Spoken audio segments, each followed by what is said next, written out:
আজকের ম্যাচের আমরা হাইলাইটস দেখে নেব। কালীঘাট মিলন সংঘ বনাম খিদিরপুর এসি। দুই দলের কাছে আজকে 3 পয়েন্ট অত্যন্ত গুরুত্বপূর্ণ ছিল, কারণ এখনো পর্যন্ত দুটি দল 3 পয়েন্ট অর্জন করতে পারেনি। তুহিন শিকদার বাঁ পায়ে জোরালো শট, সরাসরি গোলরক্ষক রঞ্জন সোরেনের হাতে। দূর থেকে শট নেবার চেষ্টায় প্রতিহত অর্ঘ্য, মাইনাস শট এবং গোল।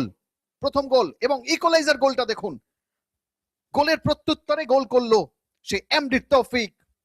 এবারে দূর থেকে শট নেবার চেষ্টায় এমডি সাকিরুল, তিনি দেখেছিলেন শঙ্কর রায় এগিয়ে এসেছে।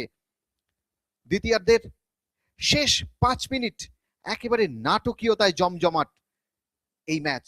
দূর থেকে শট নেবার চেষ্টায় এবারে কিন্তু সেই শট অর্ঘ্য সরকার, আবার সেই শঙ্কর পরিত্রাতার ভূমিকায় অবতীর্ণ।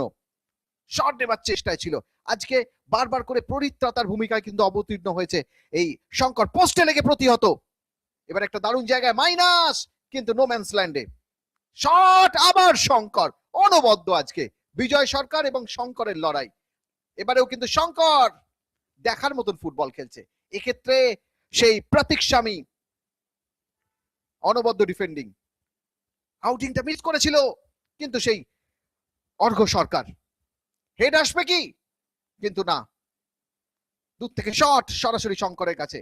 এখানে ইসমাইল, এবারে গোলটা দেখুন প্রতীক স্বামী কিভাবে উইনিং গোলটা করছে শেষ মুহূর্তে। নাটকীয় পট পরিবর্তন হয়ে খেলার ফলাফল এই মুহূর্তে খিদিরপুর 2 কালীঘাট 1। আজ কিন্তু কালীঘাট এমএস দলের খেলোয়াড়রা কিন্তু প্রচুর